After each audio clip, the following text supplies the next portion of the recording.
Local advocacy group Sustain Charlotte has finished now collecting designs submitted by residents, professionals, even kids for what a reimagined I-77 corridor could look like without proposed toll lanes. Shannon Benz is here, the founder of Sustain Charlotte, to talk about the findings.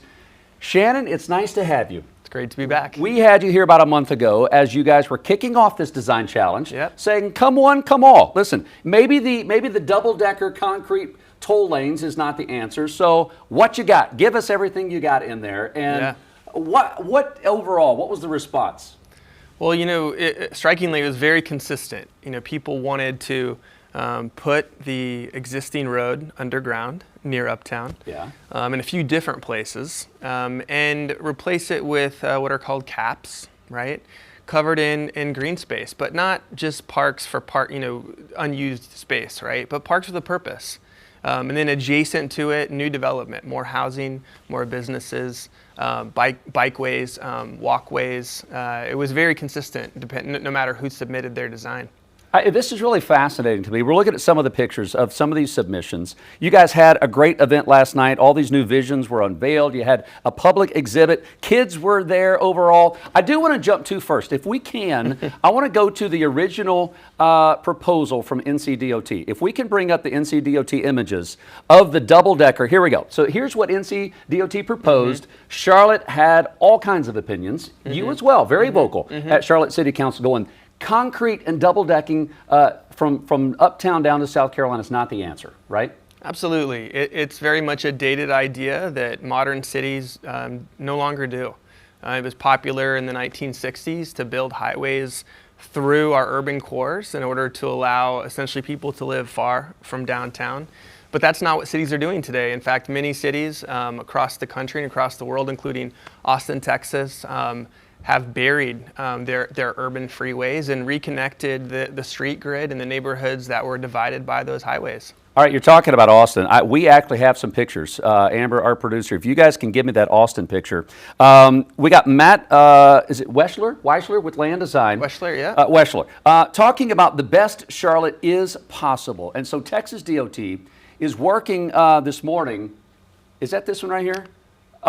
This one's actually, this is Eric Orozco and Megan Orozco. Oh yeah, they're the local urban planners. Yep. Okay, so when you look at this, what is catching your eye here that's possible?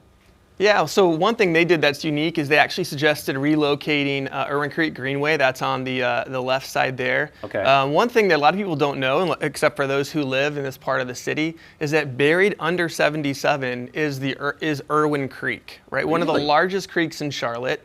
It goes clear down into South Carolina, and it's really a hidden gem below 77. So what they've suggested here is 77 is put underground through here. That's where you see the green parkland on the right. Okay. And then the creek there has been opened up. So now we can have greenways along Irwin Creek. You can see there's new development along the edges of the creek there.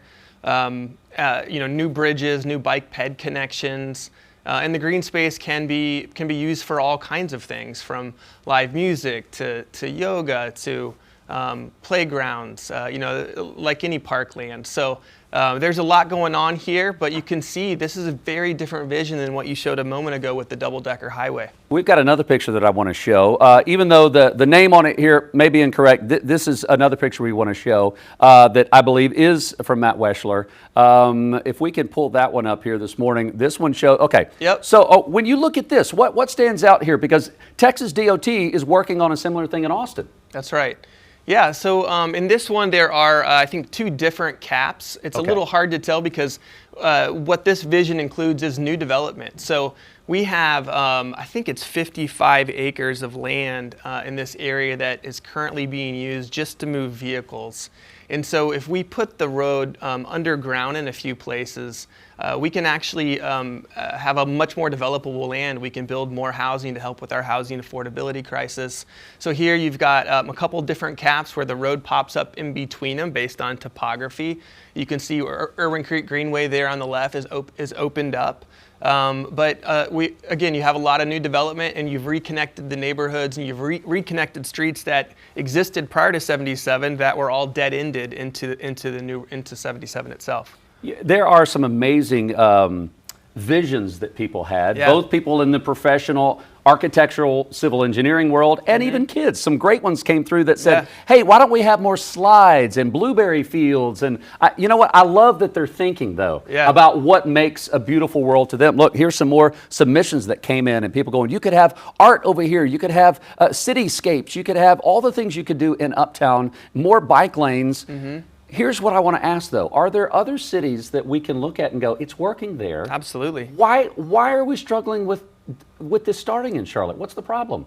Well, I think we just haven't been asking the right questions, and that's what we're trying to ask now, right? I think from 2007 on, NCDOT really only looked at one alternative to the growing congestion on 77, which was this idea of adding toll lanes. So these other alternatives that we're talking about haven't been seriously considered. But since 2007, many cities have buried these urban freeways. In fact, there are over 60 of these urban freeway caps around the country. And so, we're trying to bring those ideas to Charlotte, and that's really what the Design Challenge was about. Let's look at what's possible. It's not a matter of is it possible or not possible. It's are we willing to do it? Yeah. Well, this is just the first of many conversations now that these submissions have been brought in that will be submitted to NCDOT. Let's see. Let's bounce this back and forth. The ball, maybe put back in their court. So thank you to all the ones that submit. Keep the ideas coming. Thank you for sharing this. This conversation is going to continue, and who knows where we're going to go as a community, right? Yep. Shannon, thank you very much. I appreciate that. Of course. All right. Queen City News Plus. Just search Queen City News on your smart TV's app store.